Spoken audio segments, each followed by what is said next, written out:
Meredith McCoy, and I took on the role of Android 18. And now for 18.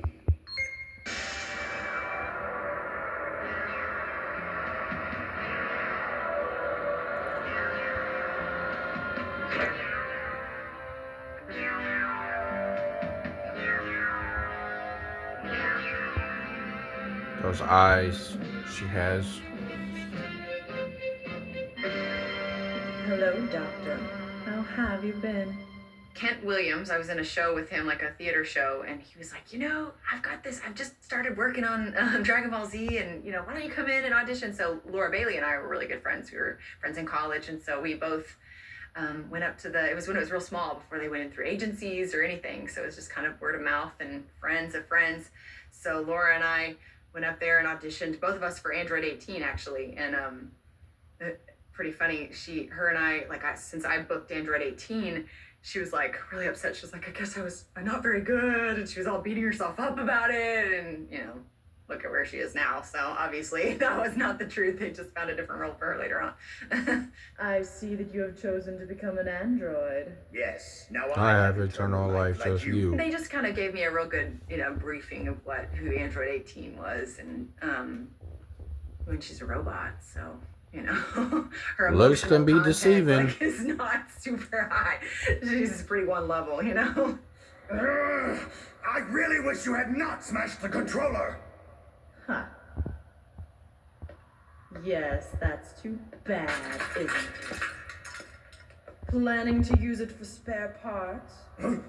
He's kind of lacking in the looks department, isn't he? Android 18. She was a really, really fun character. Actually, one of the favorite characters that I've ever played, and she's just tough but feminine. I think it's time to send you to the scrap heap. Now, where was I? So it was just kind of a fun role, she could beat up all the boys, but, still she liked to go shopping. So it was just a fun character. She had a lot of fun one-liners, so enjoyed that about her. So this is the best outfit in your store? Yep. You won't find better than that, little lady. Well, now how do you like it? How do you think I like it? It's grotesque, but I guess I can't expect to find much better in a hick town like this. It'll just have to do. I came in when it was old school and we used video, and every time we made a mistake, we had to rewind and wait for it to get back and catch up with the tape. The VHS tapes. And we had scripts, we'd have big, huge scripts that we'd pencil in and rewrite, and it was all kind of as we were going. So now it's all updated and digital, and we get to hear the Japanese version, and we're also high tech nowadays.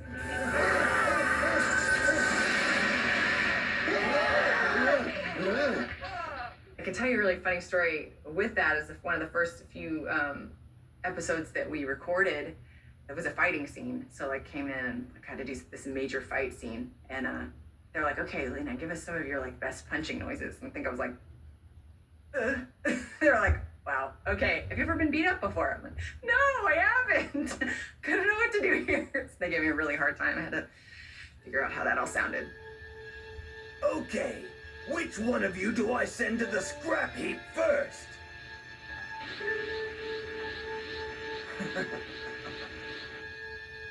He talks too much. All right, I'll show him. So it's ladies first, is it? Well, that's just fine with me. Don't expect me to go easy on you, because I fight to win. Overall, one of my favorite is just the fight between her and Vegeta. She had a huge battle.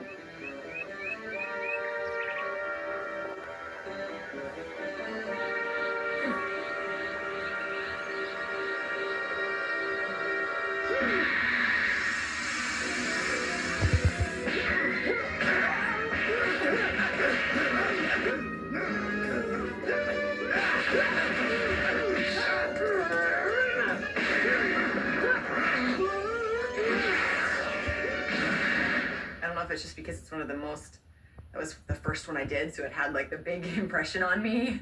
And plus it's working with Chris, and so it was just, I don't know, it's just really fun just because, yeah, it just felt like hanging out with friends, so.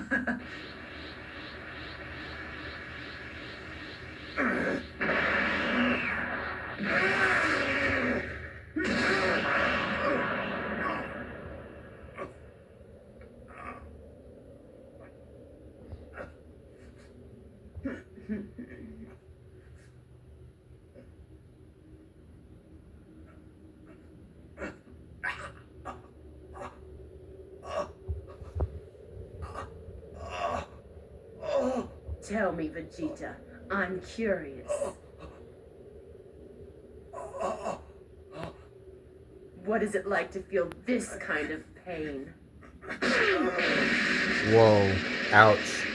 So just the recording process in general, I mean, you get to see the clip. A lot of times you could see it beforehand, but then you'd go through the beeps. So it's like beep, beep, beep. And on the fourth beep, or the beat where the beep would be, is where you start. So, you know, getting used to the rhythm of that and then following the mouth flaps, you know, and really trying to match those. And again, it was tape back then, so it was a lot slower. You messed up, I think I remember doing like 30 takes of some stuff. Just took forever in the beginning. You eventually get better at it, but it was very intimidating. I was definitely intimidated. And then, you know, Chris Sabat is a deep voice, and I was so afraid I was gonna mess up. And I think I laughed after every take, just because I felt so ridiculous. And then they were like, please don't laugh after every take. Oh, sorry.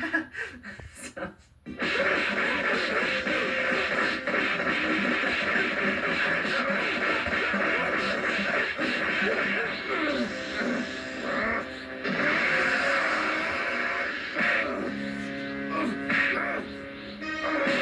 I've never been sore from the inside stomach muscles like you are whenever you just use all the punching and the you know, it's all, I'd be sore from the inside out, like, oh my gosh, my stomach's killing me.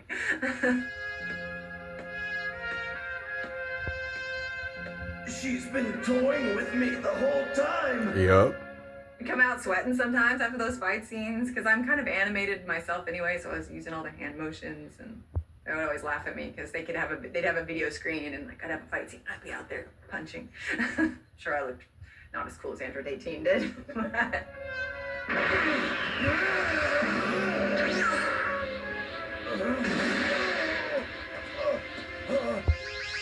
Wham.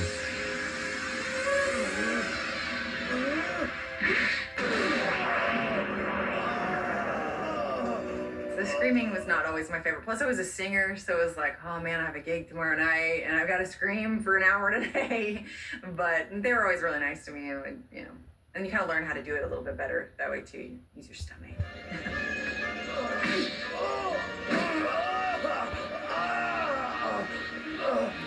What's it going to take to get through to you, Vegeta? I think, you know, just voice coaching in general is just, it makes you more aware of yourself and teaches you correct, you know, so you don't blow out your voice every time you scream and every time you do all that stuff. So it's really helpful. It just makes you just have more control.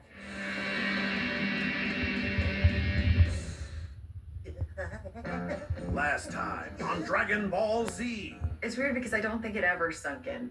Like, I would have DVDs and DVDs. No, it was before DVDs. VHSs. Mm-hmm. I had those in the back of my trunk, you know, we'd get the old copies of them, and like I'd have all these people come, like some of my friends, I'm like, oh, you like Dragon Ball Z? They're like, oh my gosh, it's the biggest show ever. I'm like, really? Well, here, I have a bunch of episodes. I passed them out of my car. So that was kind of funny. I don't think it ever really sunk in. It still blows me away that people know what it is and know and know who I am in a vague sort of way. So I didn't do a whole lot of road traveling. I think I did one trip, you know, and that Hummer looks huge, but really it's like a really small seat. So like trying to fall asleep on a Hummer I think we had like a 3-hour drive one time, and I was like, man, this is really not comfortable. I felt sorry for the guys who had to go like all over the country. I was like, man, I'm used to these nice, comfortable seats. It looks so big, fun. No, it was really fun. The ones that I went on, you know, we'd stop at comic book shops and just, you know, the different conventions, and we had a lot of fun just getting to meet people. And see, I just feel like it was kind of a family because it was such a small group of people. We all kind of knew each other. We all kind of traveled together because it was only one show, so there wasn't as many actors. So we were all just like everybody kind of knew everybody, and I don't know. It was a really fun time. It sounds to me like you're being foolish. 17, why should we waste our time driving a car? Because we've never done it before. We're planning on taking a little car ride, 16. Do you want to go too? You know, there was this one kid, and I remember signing my name. Like, I gave me a card to sign, and he looked at it, and he looked so disappointed. He was like, looked at me and looked down, and I was like, what's the matter? He's like, I can't even read this. And I was like, I'm sorry, it was just my name. Like, I didn't know what to say. He was so disappointed that I'd signed my name and he couldn't read it. So I'm like, I'm so sorry. I'm trying to write. It was just a funny little kid reaction. I mean, you know, a 4-year-old, 5-year-old, like, I can't even read this. Most of them were so sweet. I mean, it wasn't like, I just thought it was hilarious. I was disappointed in my name. It's up to me. If I let him get away, they're gonna find Goku and squash him. Yes, let's go. I'm sure there will be plenty of cars to choose from once we find a more populated area. And while we're at it, I really wouldn't mind replacing these torn up clothes. Well, are you ready to begin our search, 16? Yes.